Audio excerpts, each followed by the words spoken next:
Good afternoon, Mayor, Council, staff. I present to you Wayne Carlson with PullPack and Mike Wade with our representatives for insurance, and they have a brief, short 10-minute presentation for you. It'll be shorter than 10 minutes, probably. Mayor, Council, we appreciate being able to work with the city and want to address any questions you might have about insurance, what you insure. Realize that we have, in property in Mesquite, about 108 million profit building and content coverage. So you have on your policy 300 million, limit on building and 10 million on liability coverage. That, of course, takes care of fire department, police department, you, and the directors in your positions as well. Wide, of course, Mr. Carlson is the creator of this, really. The pool knows more than all of us together, probably. And it's been a pleasure to be able to work with him and be counseled by him. But if there are any questions, please address them. Wayne. For the record, Wayne Carlson, the Executive Director of the Nevada Public Agency Insurance Pool. We're beginning our 26th year now, and we have grown from our initial 4 members that started this, and that grew to 10 in the first year to now 112 member local governments throughout the state. For those that aren't familiar with us, we're formed through the Interlocal Cooperation Act, so we are a quasi-governmental agency owned by the members, operated by the members, and directed by the members of the program. In your packet, you've received a member coverage summary, and you can see on the 3rd page the list of those members that we have. They're primarily in the smaller and rural communities throughout the state. And this month, I try to get around to as many members as I can, which takes me about 5,000 miles of driving. On the next page, you'll see a summary of the limits and your deductible. Your deductible for each loss is $2,000. So we handle the loss, and then we bill you back the $2,000 on each loss. As Mike mentioned, the property limit is $300 million. That includes earthquake and flood, but those two elements are sublimited to $100 million each. And flood zone A, which is your highest risk flood zone, is sublimited to $10 million. And so we've got that limit enough to where it covers most of the higher value buildings, even in flood zone A. And that's unusual in the marketplace because your deductible for earthquake and flood is the same as for any other type of loss.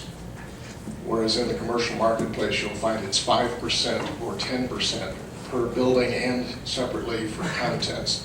So it's a substantial advantage to be in the pool and to collectively put these programs together. On the next page is the liability limit of $10 million, which covers, as Mike said, all of your liability flowing from autos, general liability, or board actions or employment practices and those sorts of things.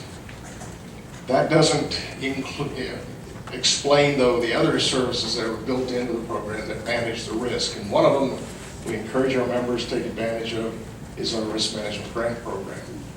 Members can apply for grants to help them fund risk reduction activities. Some of those we actually turn into programs available not just to that particular member, but to other members. Others we grant to that member. And they can be everything from training to purchase of equipment. We've had several of our law enforcement agencies apply for grants for certain kinds of equipment they couldn't otherwise afford that they needed in order to have an effective risk management program. Now, one thing we did on the liability side this year is we added a coverage called Cybersecurity Event and Privacy Response Coverage. There's a separate little brochure that we handed you that gives you a synopsis of the scope of that coverage. But to put in perspective the reason why that's necessary is A staffer at the Division of Emergency Management told me just a couple of weeks ago that daily throughout the state of Nevada, there's 1.2 million cyber attacks on local governments, businesses, large businesses and small ones, large and small local governments. So that's statewide daily, 1.2 million.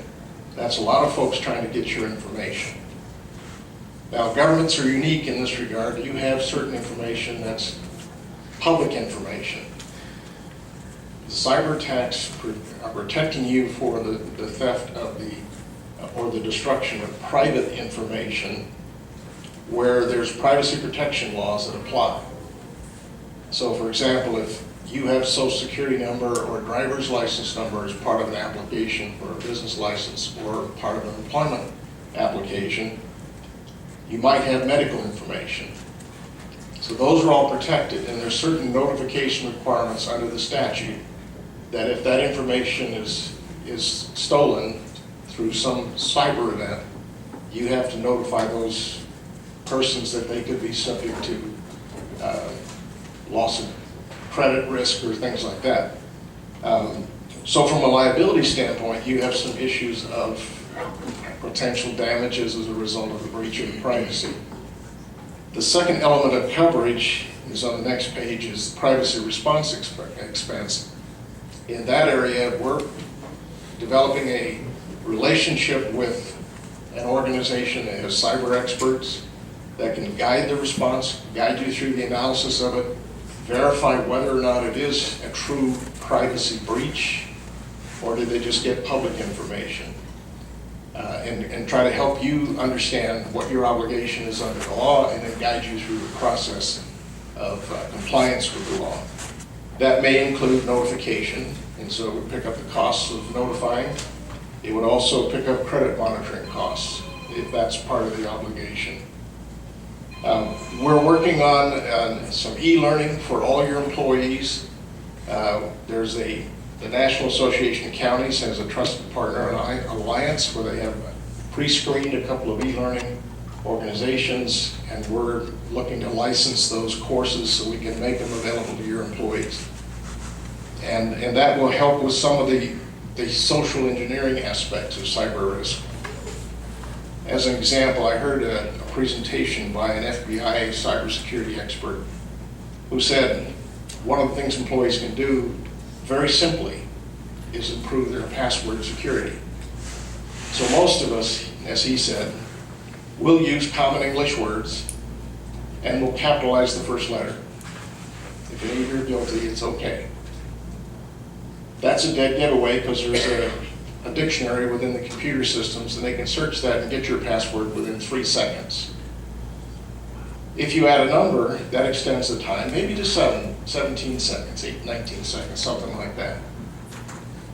If you add a capital in the middle of the word, and you use a non-common word, use a unique word, or you make up a word, that increases the time even more. And finally, even better, is to add a couple of symbols randomly placed within that password, and that'll extend the time of discovery to 2,000 years. That simple tool will keep a lot of folks out of your system. I like to say that publicly because a lot of folks can benefit from that, whether it's at home or in your own personal accounts or here, especially in the city. So that will be forthcoming to train your folks and give your folks some access to that kind of thing to prevent the social engineering kinds of security breach. So that limit is $2 million for the liability, and it includes $500,000 for the privacy response. We did not charge for adding this coverage this year. We felt that this is an area that we had done well with some earnings gains in the past, and that's a good place to invest those gains, is to giving our members some additional protection in a very volatile area. And then finally, your total program costs, I'm pleased to report, are down by about 6% over last year, about $34,000. The total this year is $504,252 and 98 cents. And all of our services that we have provided all along, such as the law enforcement consultation, policy writing, those continue. The human resource services continue. I know Bill Zielinski was out here earlier today. I actually ran into him at breakfast, and we didn't know either one of us were going to be in both towns at the same day. So, but he's here to support your human resource efforts. We continue to do all of the programs and services that we have been doing, and because our members really take advantage of them, and it does keep the losses down. So, any questions? Any questions from council? Councilman Rapson? Real quick, 2008, what was that? I know I think you told us last time, but I can't remember. On this chart in the back, yeah, that was two major losses. One was the Wells earthquake, which cost about $5.5 million, and affected the city of Wells and Elko County and the Elko County School District. The school district and the city were the two largest losses between those two. The other part of that was a class action suit against the city of Fernley and the county of Lyon involving a canal breach that flooded a subdivision and it was a class action suit with some 600 folks in the class.